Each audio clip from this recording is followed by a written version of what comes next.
सुप्रभात बच्चों, कैसे हैं आप सभी। आज की हिंदी पाठमाला में आप सभी का स्वागत है। आज हम अपनी गुंजन हिंदी पाठमाला कक्षा 7वीं का 9वां अध्याय पढ़ेंगे, जिसका नाम है वृत्त चित्रों की दुनिया और इसके लेखक हैं सुरेश उनियाल। तो सबसे पहले हम बच्चों इसके उद्देश्यों के बारे में जानेंगे कि इस पाठ के मुख्य उद्देश्य क्या हैं। तो इसका पहला उद्देश्य जो है वो है छात्रों को वृत्त चित्रों का इतिहास बताना कि कैसे वृत्त चित्र दुनिया में आए और किस तरह इन्होंने विकास किया। दूसरा जो इसका महत्व है वो है उद्देश्य जो है कि वृत्त चित्रों का महत्व बताना कि वृत्त चित्रों का हमारे जीवन में क्या महत्व है। तो आइए अब हम इस पाठ को पढ़ते हैं। वृत्त चित्र का मतलब होता है बेटा वो चित्र जो हमें किसी घटना या कार्य की जानकारी देते हैं। वृत्त चित्र दर्शकों पर कई तरह से प्रभाव डालते हैं। मूलतः ये जानकारी देते हैं। ये जानकारियाँ विभिन्न प्रकार की हो सकती हैं, कई तरह से प्रभावित कर सकती हैं। जैसे इनसे हमें विज्ञान की, दुनिया की और देश के विकास से जुड़ी गतिविधियों की जानकारी मिलती है। ये बिगड़ते पर्यावरण के प्रति सावधान करते हैं, वैश्विक गतिविधियों या समस्याओं के प्रति जागरूकता बढ़ाते हैं। समाज में ऐसे बहुत से अनजाने पक्ष हैं, यानी जिनको हम नहीं जानते, जिन्हें ये वृत्त चित्र सामने लाते हैं, जिनकी जानकारी हमें ये चित्र देते हैं, वृत्त चित्र देते हैं। गलत रीति रिवाजों के विरुद्ध चेतना जगाते हैं। दर्शक के कानों में चुपके से ऐसा कुछ कह जाते हैं जो उनके जीवन को दूर तक प्रभावित कर सकता है। यानी जो बात दर्शक को पता नहीं होती, लेकिन वो वृत्त चित्र देखने के बाद उसके अंदर दूरदर्शिता आ जाती है। दुनिया में जहाँ से कथा फिल्मों का इतिहास शुरू होता है, वहीं से वृत्त चित्रों का इतिहास भी शुरू होता है। फ्रांस के लुमियर बंधुओं ने जो पहली बार 4 फिल्में बनाई थी, सबसे पहली फिल्में जो बनाई थी वो किसने बनाई थी? लुमियर बंधुओं ने, जो कि फ्रांस के थे। उसमें से अगर बगीचे में पानी देने वाले माली की फिल्म को कथा चित्र माने तो फैक्ट्री से निकलते मजदूरों या प्लेटफॉर्म पर आती रेलगाड़ी की फिल्म को वृत्त चित्र की श्रेणी में रखना होगा। अलबत्ता इसका मतलब होता है बेशक या निसंदेह। अलबत्ता तब इनका नामकरण वृत्त चित्रों के रूप में नहीं हुआ था, यानी तब इनको वृत्त चित्रों के नाम से नहीं जाना जाता था। उस समय इन्हें तथ्यात्मक का मतलब होता है जो प्रमाणों पर आधारित होता है।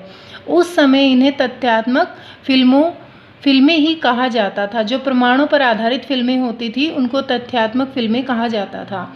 भारत में लुमियर बंधुओं की इन लघु फिल्मों का प्रदर्शन 7 जुलाई 1896 में होने लगा था। बच्चों, ये जो तिथि है ये हमें ध्यान रखनी है कि भारत में लुमियर बंधुओं की जो ये लघु फिल्में थी, इनका प्रदर्शन सबसे पहले 7 जुलाई 1996 में हुआ था। भारत में ही बनी लघु फिल्मों को पहली बार 1898 में दिखाया गया था। ये फिल्में थी लखनऊ का इमामबाड़ा। जो फिल्में थी, ये 3 फिल्में, इनका नाम दिया गया है। ये पहली थी लखनऊ का इमामबाड़ा, हमारा भारतीय साम्राज्य और मुंबई स्टेशन पर रेलगाड़ी का आगमन। ये तीनों भारत में किसी विषय पर बनी पहली तथ्यात्मक होती है, जो सच्ची घटना पर आधारित, जो प्रमाणित जो फिल्में होती हैं उनको बताया जाता है। तथ्यात्मक फिल्में कही जा सकती है। हाँ, इनका छायांकन का मतलब होता है फोटोग्राफी जो करते हैं, फ़ोटो जो खींचते हैं। इनका छायांकन, जो इनकी फ़ोटोग्राफी जो की थी वो एक अंग्रेज़ कैमरामैन ने किया था। भारत में तथ्यात्मक फिल्मों के जनक हरिश्चंद्र सखाराम भाटवेड़कर थे।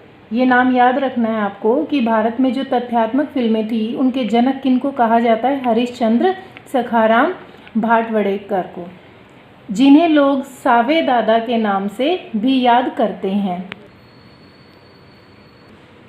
सावे दादा खुद एक अच्छे छायाकार थे। छायाकार का मतलब होता है कि फ़ोटो जिनको बहुत अच्छे से खींचनी या बनानी आती थी, इसलिए फ़िल्म के कैमरे की तकनीक को सीखने में उन्हें ज़्यादा दिक्कत नहीं हुई, क्योंकि वो पहले से ही बहुत अच्छे छायाकार थे।